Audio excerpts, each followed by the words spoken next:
ప్రముఖ సినీ రచయిత నటుడు పోసాని మురళీకృష్ణను బుధవారం రాత్రి ఏపీ పోలీసులు అరెస్ట్ చేశారు. ముఖ్యంగా అన్నమయ్య జిల్లాలోని ఓబులవారిపల్లె పోలీస్ స్టేషన్లో నమోదైన కేసు అనుగుణంగా ఆయన్ని అరెస్ట్ చేయడం జరిగింది. మొత్తానికి ఓబులవారిపల్లెలో పోసానిపై నమోదైన 195, 115, 74, 79 రెడ్ విత్ 35 సెక్షన్ల కింద కేసు నమోదు చేశారు. ఈ కేసు ప్రకారం ఏపీ సీఎం చంద్రబాబు నాయుడుతో పాటుగా AP deputy CM Pawan Kalyan అలాగే మంత్రి నారా లోకేష్పై అనుచిత వ్యాఖ్యలు చేశారంటూ కూడా పలు స్టేషన్లో కేసులు నమోదయ్యాయి. ఈ నేపథ్యంలోనే ఆయన్ని కూడా ఏపీ పోలీసులు అరెస్ట్ చేశారు. నేరుగా రాజంపేట కోర్టులో ఆయన హాజరుపరచడం జరిగింది. పూర్తి స్థాయిలో కూడా విచారణ చేపట్టిన కోర్టు ఉదయం 2:30 నుంచి అలాగే 5:30 వరకు వాదోపవాదాలు విన్న అనంతరం గవర్నమెంట్ తరపున ఏపీపీ వాదించిన కేసును ఆయన పూర్తి స్థాయిలో కూడా సమర్థిస్తూ 14 రోజుల పాటు కూడా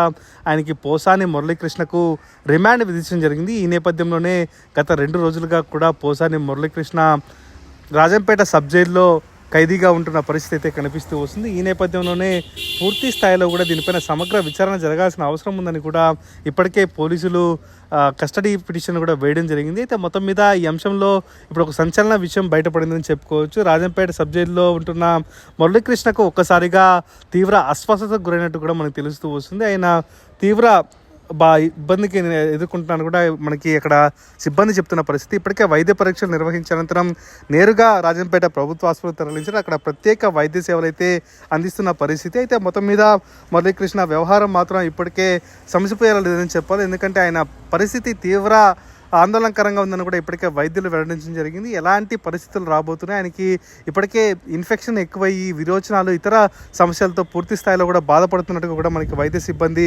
చెప్తున్న పరిస్థితి అయితే కనిపిస్తుంది. మొత్తం మీద ఈ ఘటన పైన ఇప్పటికే పూర్తి స్థాయిలో విచారణ చేపడుతున్న పోలీస్ యంత్రాంగం ఇప్పటికే అస్వస్థతకు గురవడం కావడంతో ఈ కేసు ఎటుపోయి తేలుతుందన్న ఒక మీమాంసలు అయితే పడ్డ పరిస్థితి అయితే మనకి పూర్తిగా కనిపిస్తున్న పరిస్థితి కనిపిస్తుంది. ఇప్పటికే అక్కడికి పోలీస్ శాఖ ఉన్నతాధికారులు అలాగే వైద్య శాఖ ఉన్నతాధికారులు చేరుకోవడం జరిగింది.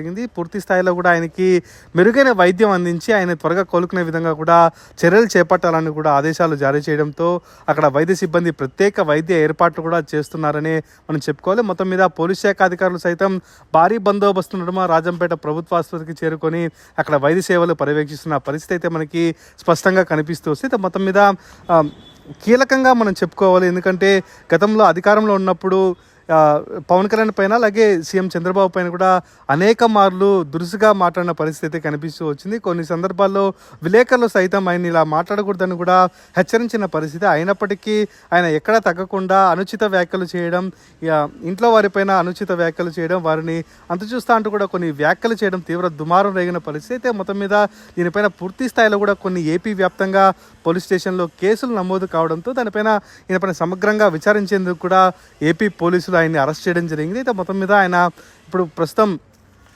తీవ్ర అస్వస్థతకు గురి కావడం, ఈ అస్వస్థతకు గురి అయిన వెంటనే ఆయన ఆసుపత్రికి తీసుకెళ్లడం, ఇది ఇంకా రాజకీయంగా తీవ్ర దుమారం రేగే పరిస్థితి కనిపిస్తూ వస్తుంది. ఎందుకంటే వైసీపీ సైతం దీన్ని ఈజీగా తీసుకునే పరిస్థితి కనిపించడం లేదు. ఎందుకంటే ఒక ఖైదీని ఎలా చూసుకోవాలి, ఆయనకు కావాల్సిన వసతులు చూసుకోవాలి. రిమాండ్లో ఉన్నాడు, రిమాండ్లో ఉన్న ఖైదీకి ఎలాంటి జాగ్రత్తలు తీసుకోవాలి, ఆయనకి ఇప్పటికే హెల్త్ బాగాలేదని కూడా మేము పిటిషన్ వేసాం. ఆ పిటిషన్ సైతం పక్కన పెట్టి ఆయన్ని సబ్ జైల్లో ఉంచడం జరిగింది. దీనిపైన పూర్తి స్థాయిలో విచారణ జరిపించి ఆయనకి ఫుడ్ పాయిజన్ అయ్యేలా చేసిన వారిపైన కూడా కఠిన చర్యలు తీసుకోవాలంటూ కూడా వైసీపీ కోరే అవకాశం అయితే కనిపిస్తూ వస్తుంది. మొత్తం మీద ఈ అంశం పైన పూర్తి స్థాయిలో విచారణ చేపట్టి అనంతరం అతనికి బెయిల్ మంజూరు అయ్యే అవకాశం అయితే కనిపిస్తున్న పరిస్థితి కనిపిస్తుంది. అయితే మొత్తం మీద ఇదే విధంగా కానీ ఆయన అస్వస్థతకు గురైతే మాత్రం ఖచ్చితంగా కోర్టుకు వెళ్ళే సూచనలు అయితే కనిపిస్తూ వస్తున్నాయి.